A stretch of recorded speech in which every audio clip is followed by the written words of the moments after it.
Powered by Sports Interaction, Canada Sportsbook. Oh boy, we can collectively take a deep breath. This is something that I find myself doing more often than not when the Calgary Flames win. Take a deep breath. It was tight. Yes, it was a close game, but we made it out. The Flames got 2 points, and that is all that matters. Also, before we go any further, our wonderful, super helpful, always on the ball, great person in general, Robert, is in the chat modding. But I want everybody in the chat to, if you're watching on YouTube, if you're listening on playback, unfortunately you're not able to do this. But everybody, tell Robert how great of a job he did tonight on Game Over Montreal. His SDPN debut hosting a Game Over stream. Please, everybody just give him a round of applause. All the wonderful things you can say about him in the chat for hosting such an incredible stream and doing such an amazing job. Thank you, Robert, for everything you do, and well done today on Game Over Montreal. But this is Game Over Calgary. My name is Auddie James, and we're going to get into today's win against the Anaheim Ducks, which was a tight one. It was admittedly a tight one. And we'll recap the California road trip because there was it was a pretty good road trip in the win column, all things considered. We'll talk about what I expected from the California road trip, what we got, and how it kind of surpassed my expectations. All that and more coming up on this episode of Game Over Calgary. Think you know what way it's going to go? Make your bet with Sports Interaction. Whether it's hockey, football, or basketball, Sports Interaction has you covered.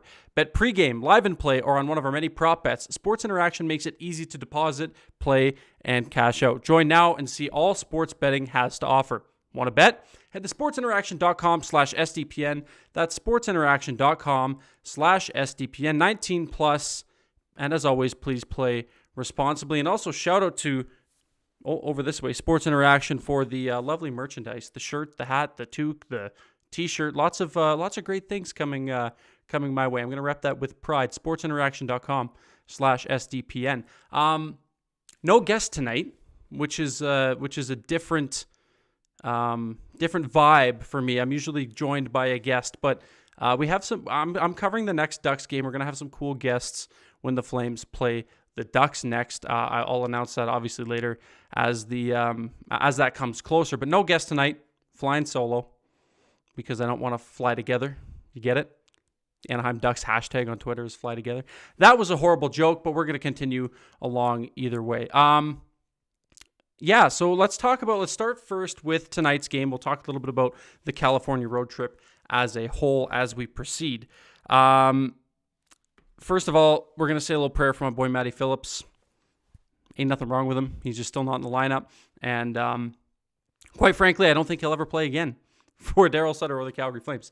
So shout out to my boy Matty Phillips. Hope he's eating all the popcorn, enjoying that NHL paycheck, and hopefully he gets to play again. James Johnson already in the chat saying, this team makes it so hard to love them. It was, look, I know that it's so easy to be negative, but there's a lot of things that we can be happy about despite the fact that there's still some lingering frustration. I get the lingering frustration, but you know what? We'll start with the California road trip. We'll talk about the game after. 4 games, 2 against the Sharks, last night against the Kings, tonight against the Ducks. Coming into this road trip, I figured that if the Flames were able to get 6 points, if they went 3-1, I figured that would be a successful road trip. 6 points out of a possible 8 is not terrible. And you know what? They did much better than anticipated, at least in my books. They got 7 of a possible 8. They did get the loss, but it was an overtime loss. So they get the loser point. I know Edmonton Oilers fans are going to cry about the overtime loss and the loser point because last year the Calgary Flames had a boatload of those and they won the division and all this other stuff. So people will cry. People will continue to cry about the loser point, but it's part of the game, man. It's just we don't make the rules. This is just what it is. The loser point is very much still a thing in the NHL. So this game was a lot tighter than it probably should have been. The Anaheim Ducks are a team that are going to be in the Connor Bedard sweepstakes. They're going to be battling for the first overall pick with teams like the Chicago Blackhawks and the Columbus Blue Jackets. Among the worst in the NHL. The Columbus Blue Jackets, who signed Johnny Gaudreau. Yeah, worst in the NHL. So to have it be as tight as it was, definitely less than ideal. Definitely less than ideal. And to make reference to what David said earlier here in the chat, he made a point about too many stick infractions, and you know what? He's right. Just too many damn penalties. Both of the Ducks' goals came on the man advantage, and the Flames still continued to take penalty after penalty after penalty, and further put themselves at risk to a power play that they seemingly just couldn't defend. So that was one bad point in tonight's game. I know it's a win. We're not going to focus. I'm going to try not to focus too much on the negative, although there are a few things that I do want to bring up. So before we go any further, we got 24 people watching right now. Please be sure to like the stream, help with the algorithm. YouTube says that, if people like the stream, that means that the other people should like the stream. So if you like it, maybe more people will come in and chat with us. Share it on your favorite social media. You still using Twitter? Throw it up on there. You throw it on Instagram. I don't know what other social media is. Facebook, MySpace, LinkedIn. I don't care. Get everybody in here. Get your boss and your CEO of your company in here and talk some fun hockey. It's good. We're celebrating a Calgary Flames win. It's few and far between when I host Game Over Calgary. So I did take some lovely notes. I'm so good at making such extensive notes, but whenever I have a guest, I never really get to go through them because the topic and the conversation usually sways. So one thing I want to also bring up is so much for that Honda Center curse. That seems to be, it was almost a Honda Center curse. It was pretty damn close, especially in that last, 15 seconds of the third period when Mackenzie Weegar decided, time to deliver a pizza right up the middle.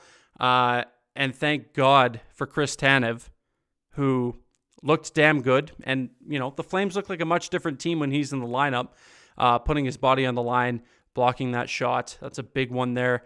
How deflating would that have been if it went in with something like 12 or 13 seconds left in the hockey game? So shout out to my boy Chris Tanev, who puts his body on the line night in and night out, something I could never do. There's more man in his pinky finger than what resides in this frame of mine. So shout out to him for that. Let's just recap it. I feel like that's the best way to do it. Let's just recap it, and we'll talk about all the talking points that I thought, were worth talking about. First period, Michael Stone scores. Absolute cannon from the blue line. We know he can shoot the puck, and when he hits the net, he usually finds his spots. So shout out to Michael Stone for putting them up early. And I think it was James Johnson, actually, who put this tweet out saying that Ruzicka now has 20 points in 25 games with the Calgary Flames, which is a note that I put in here saying, trust the kids. Ruzicka has been looking damn good. He's been demoted a little bit there to play in the bottom six. And I know that had a lot of people up in arms. Oh, why is he playing up down the bottom six? And Milan Lucic is up in the top six, playing on the second line with Huberdeau and Nazem Kadri. I don't know. I'm not Daryl Sutter, but it's still good to see Adam Ruzicka doing his thing and helping this team on a nightly basis. It's good to see, lots of rosy love in the chat right now. Conrad asking, what's Markstrom's dog per 60 tonight? He had that dog in him, but not really. Because if I scroll down here, the Flames outshot the Ducks in regulation 44-23. So he hasn't faced a whole lot.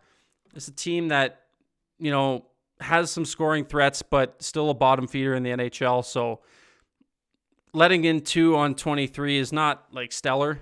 If he had faced a workload that Dostal, however you pronounce it, faced tonight, it could have been a different story. That's 44 shots that he faced. And a pretty interesting tidbit on the broadcast as well. That's the fourth straight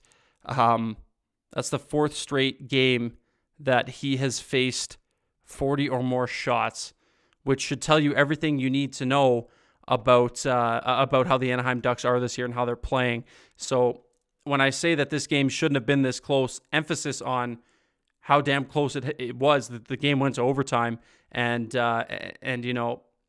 this is a bottom feeder team. I'm not going to dwell on that. It was almost frustrating. I almost had to pull out old trusty friend here we're not going to, it's another night where Angry Flames paper bag fan didn't have to make an appearance. He's here, but he's not really here. We're not terribly angry. We're happy with how this California road trip went. And might I add, since I've made this paper bag, Calgary Flames have been looking semi-decent. They've looked okay. Not saying that's all on me, but read between the lines and you can figure that out. Then Mason McTavish scores in the first period on the power play to make it 1-1. And the wind comes out of the sails a little bit. Hannafin and Comtois fights, which was just weird. I didn't think that hit warranted a fight, but in today's NHL, everything is predatory and it needs to be answered. So it was nothing crazy, but they drop the gloves and they fight in the first period. Then in the second period, Mr. Inevitable Brett Ritchie puts the Flames up 2-1. And this is where I want to reference something that I think Mike Gould tweeted out. And we talk about Mike Gould all the time. Puts out good tweets, has good takes, writes good articles for Flames Nation and Daily Faceoff. But he put out a good tweet, and it said something along the lines of, I'm actually going to scroll down and find it because it was a good point. What scares him, or something along the lines, is how Lucic, Stone, and Ritchie have kind of been effective, and just on this California road trip, and how that could be like a false positive, if that makes sense. Like, sure, it's great that they're producing, but it's not really, like, it's probably not sustainable, and it's likely not the answer. Milan Lucic had a point streak, and he's been scoring goals, and he's been looking like a much different player than he's been so far this season on this California road swing.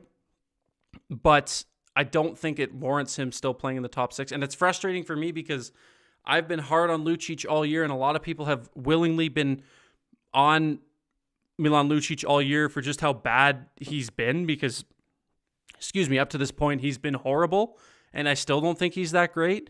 But it's just, it's kind of frustrating to see that there's a little bit of chemistry. It's frustrating, but it's not, if that makes sense. You want to see chemistry, but I just don't think it's sustainable. And there looks to be a little bit of chemistry between Milan Lucic and Jonathan Huberdeau. For some reason, the only player that hasn't played on the same line as Huberdeau was Milan Lucic, and Daryl Sutter now all of a sudden thinks that this is the answer. The Calgary Flames still desperately need a top six winger who can shoot the puck, who can score. They're still lacking scoring. And sure, you can go back to the Sharks games and tell me that I'm wrong, that they've got scoring. Just look at those Sharks games. Look at the opponent. Look at who they played. Another bad team in the conference, in the division, another really bad team. Yeah, you better put up 5, 6, 7 goals against a team that bad. They should have done that tonight against the Ducks. This game had no business being that close. And Conrad making a great point. We have a scoring winger, and he's eating popcorn. Reference to my boy Matty Phillips. And now, here's another thing I want to air out. A lot of people in my mentions, in my replies on Twitter, whenever I mention anything about Matthew Phillips, saying, he got in for 2 games, and what did he do to warrant any more playing time? Milan Lucic played 30 games or something stupid like that before he started putting up 3 points in 3 games. Or 4 points in 3 games, whatever it was. What warranted him to be in the lineup for 30 games up until that point being a negative impact on this team? How much worse can you get by trying your AHL leading scorer in the top 6 and seeing how it works? And to Conrad's point again, the Sharks are pretty much an ECHL team. You could say the same for the Ducks. Not a good team. John Klingberg is horrible. 1 year, this guy, John Klingberg, my goodness, 1 year, $7 million. He tried to sign a prove-it contract with the Anaheim Ducks. Probably left way more money on the table to go back to Dallas. How's that working for you? How's that working for you, pal? Not very good, I'll tell you that much for free. I'm going to turn to the comment section here, so get your questions, comments about tonight's game in the chat. We will discuss all of them. Lots of Robert Love, obviously. Dennis, shout out to Game Over Edmonton. Not a great night to be hosting Game Over Edmonton, but you already knew that. David saying the Flames are in a playoff spot after over a week out of one. The Oilers are just a point behind, although Alberta teams have struggled to stay in the West playoff race. This is true, and I guess Darryl Sutter can cross off his Christmas list. You know, he wanted to be in a playoff spot by the Christmas break. We're here. They're in a playoff spot. He got what he wanted.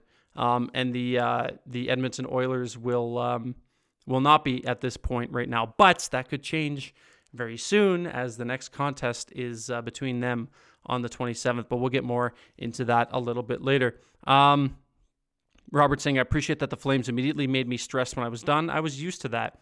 Yeah, try hosting this show on a nightly basis. I will tell you. I'll tell you that much. Conrad saying, AJHL instead of Ducks talk. If we had Game Over AJHL, I don't know how many people would watch. Unfortunately, I don't think too many people would favor a Game Over AJHL. As much as we would love to chat AJHL and my Drumheller Dragons and your Calgary Canucks / Okotoks Oilers / whoever else you work for, which is a lot, I'm sure. Bring Maddie back. Yep, remember, like, share to make Lucci.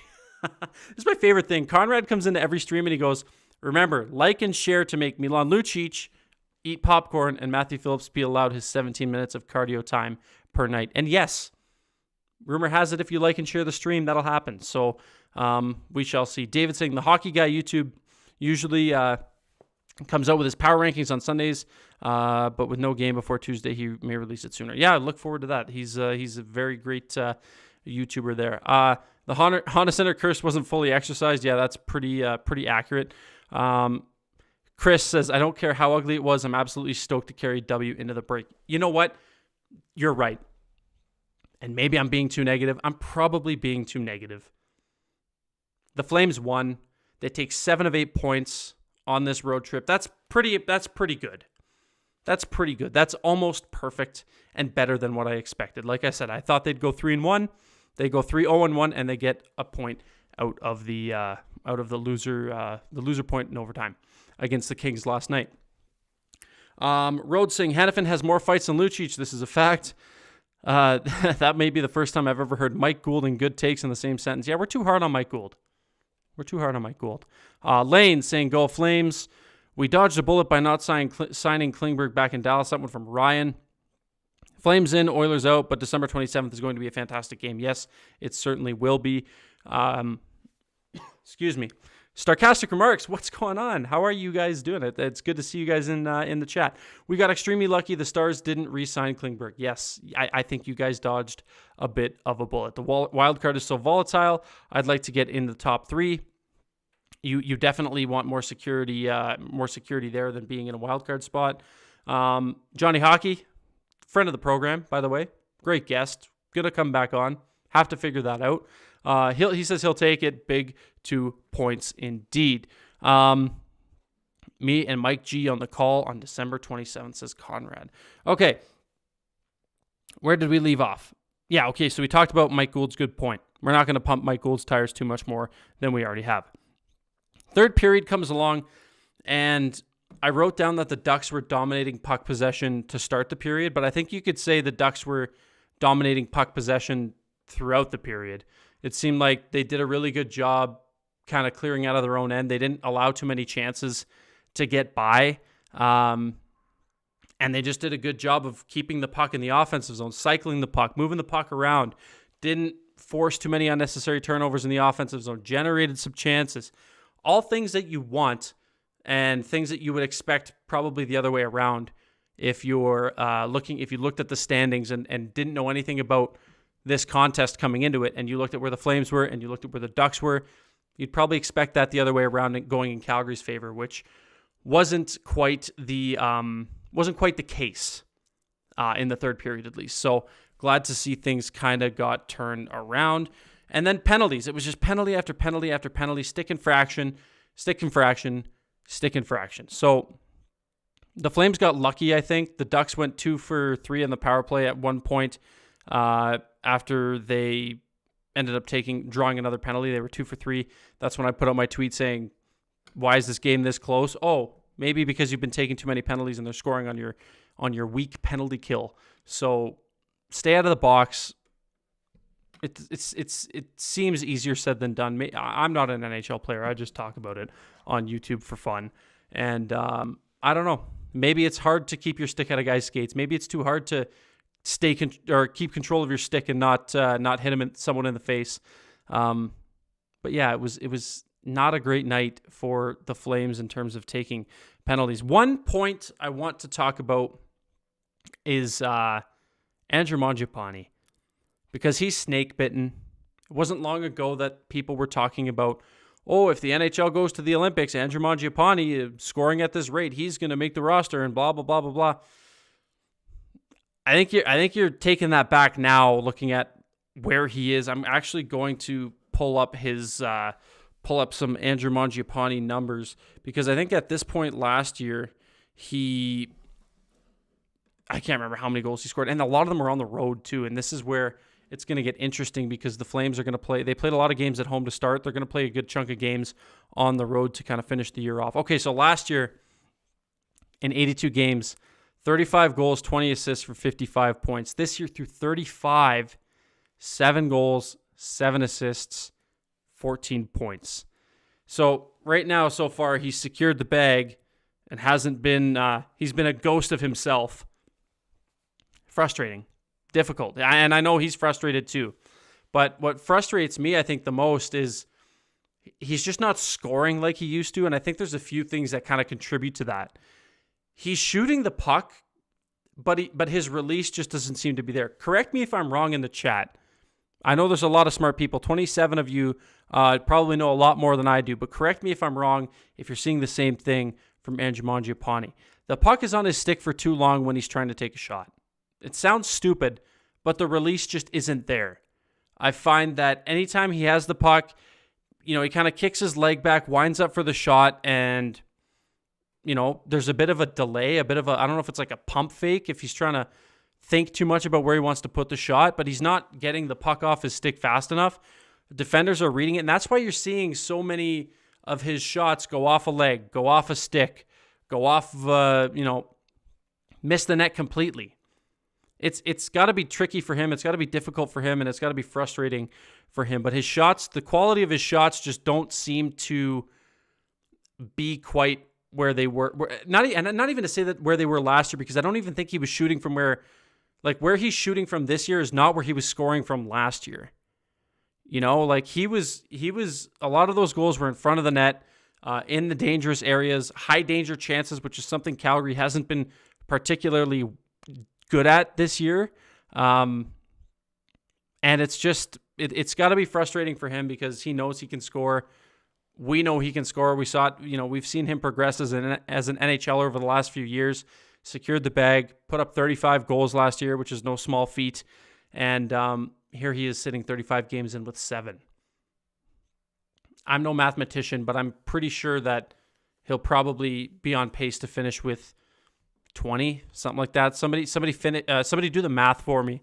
I'm going to say something like 20, 22 maybe, which is still decent. But, sorry, just looking at some of the chat here. But not to where he wants it to be, and definitely not to where it's expected to be. Read some of the chat here before I finish my thoughts on Andrew Mangiapane. If Zadorov and or Coleman don't take a penalty in a game, you are legally entitled to wear Auddie's angry paper bag. Yeah, Zadorov, Coleman. I would even throw Noah Hannafin in there. I think he's taken quite a few. Lindholm was on the other end of some penalties tonight. So, yeah, it's just a discipline thing. I don't know what it is. These guys lose Matthew Tkachuk and Johnny Gaudreau, and all of a sudden they're sitting in the box more often than not and killing penalties. He's one of my favorite players in the NHL, but he's been a little off this year. I think you're right. Lane saying 100%. He's also always extending that stick with the puck going around guys and take a bad shot off. Yeah, that's another thing too, is he doesn't put himself in a good position to generate a decent shot. I don't know. I don't know what it is. It's got to be a between the ears thing, I think. It's got to be frustrating for him. And I feel for him, because, he knows that he's snake bitten. He knows that they're not going in.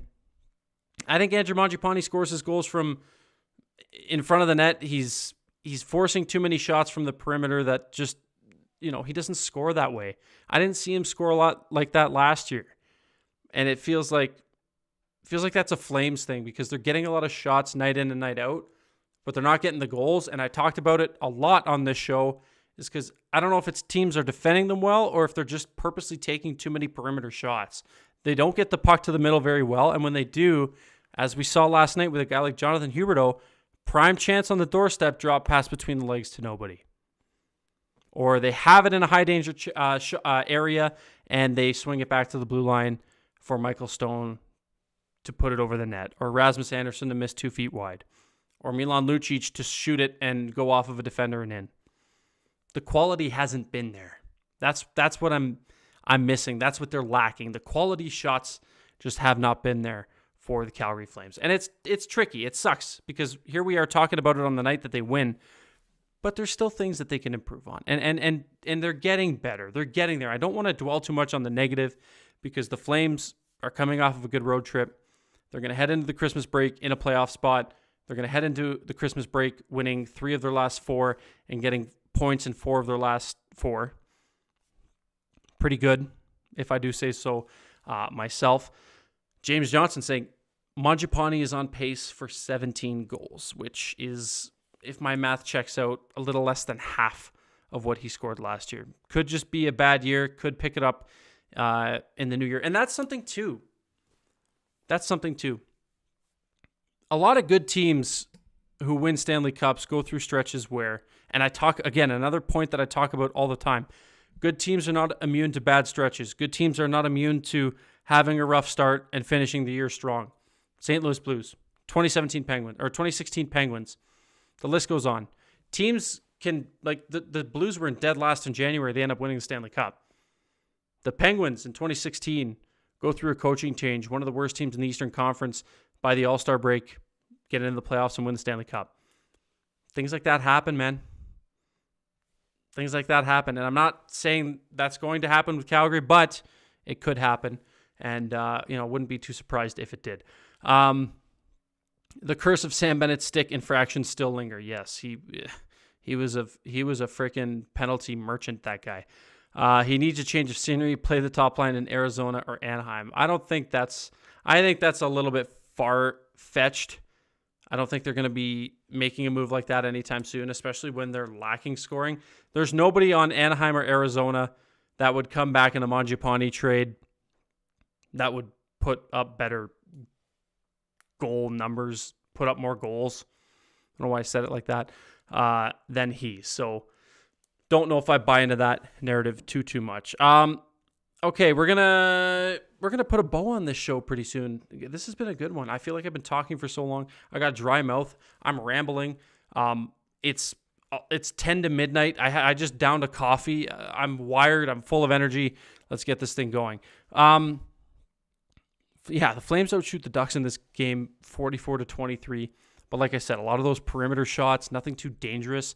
Like I don't think Dostal or whatever, again, however you pronounce it, stood on his head by any stretch of the imagination. I think he played decent, but I don't think he stood on his head in a game where he lets in 3 on 44, makes 39 saves.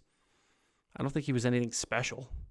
They just take shots from the outside and he can read them. No traffic in front. No high danger chances. Moving along to overtime. This overtime could have ended much earlier at the hands of Troy Terry, who scares me every time he touches the puck. This is a good player. Troy Terry is a damn good player, and he should scare you if he's playing against your team as well. He should scare you because he can take control of a game and put it in the Ducks' favor. And then Anderson gets a snipe. He snipes one.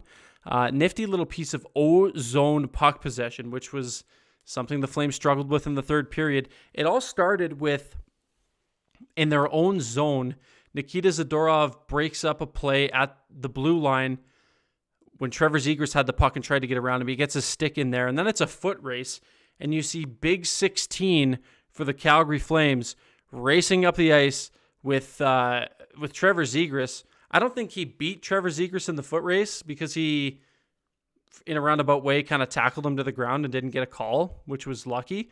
But yeah, that starts with Nikita Zadorov, who for the most part had a pretty bad night, I think. And he, gets the puck in the O-zone. There's a pass to Anderson from Huberdeau that's in his skates, but he does like a nifty little two-touch pass in his skates to get it back to his stick to keep the play alive in the offensive zone. Puck gets cycled around a little bit more, and Anderson with another snipe to seal the deal here for the Calgary Flames. So the Flames win, and everybody's happy, but there's still little things that can be cleaned up. And they're going to need to clean them up because their next opponent is their not only division rival, their provincial rival in our friends up the Highway 2 in the Edmonton Oilers, who they will play on December 27th at the Scotiabank Saddledome. Yes, it's at Scotiabank Saddledome. And it's the last contest between these two teams in the regular season, which is a freaking travesty. Connell Gilbert is in the chat. Connell, Merry Christmas, my guy. How are you? I'm very happy that you're here. This is awesome. This is great. Put a smile on my face. Thanks for stopping by. Connell is a great friend from across the pond in the UK. Good guy. Big Flames fan. So happy to see him here. So yes, the Calgary Flames head into the Christmas break in a playoff spot. They head into the Christmas break winners of 3 of their last 4, points in 4 of their last 4. Pretty good. And they'll take on the Edmonton Oilers at the Scotiabank Saddledome on December 27th. The last Battle of Alberta for the regular season. But there will be lots of hockey to watch. The World Juniors are starting. It's going to be fun. Always nice to see that. Not happy to see what's going on with Hockey Canada, but nice to watch some young up and coming talent in the World Juniors. I'm excited to watch some World Juniors hockey. 2 Calgary Flames prospects. Oh God, I'm gonna get canceled if I don't call them both out. It's I can't remember who it is for Sweden, but Topi Roni will be playing for Finland, so he's a Calgary Flames product. Someone correct me in the chat who is playing for Team Sweden. 2 Flames prospects will be playing in the World Juniors, so to keep an eye on that, watch all that fun stuff. It's always good to see those young players. Conrad with a great point. If you're local to YYC, come heckle him at the Circle K Classic at 7 Chiefs Arena on Tsutina Nation. William Stromgren, there it is. And he says, screw the juniors, Circle K Classic all day. Yes, go watch the Circle K Classic if you're local to Calgary. Lots of young talent there as well. As for the show, thank you so much for stopping by. This has been Game Over Calgary with me and only me, no guest tonight. Like I said, your next Calgary Flames game will be on Thursday, December the 27th with, you guessed it, me again with your Game Over call. Friends, be safe, be well, enjoy your holiday season. Thank you for stopping by and watching Game Over Calgary. Always great to have you guys in the chat. We're starting to get some regulars in here, which is awesome. Lots of fun to see you guys coming back and checking out and consuming the content. We greatly appreciate it. It means a whole heck of a lot to see how many people come in and watch, how many people come in and interact from all over the place. Connell's in the UK right now. This is awesome. We got people local. We got people from, who just follow SDP and want to come listen to somebody ramble about the Calgary Flames. But like I mentioned, be safe this holiday season. Don't drink too much. Don't drink and drive. Oh God, what else?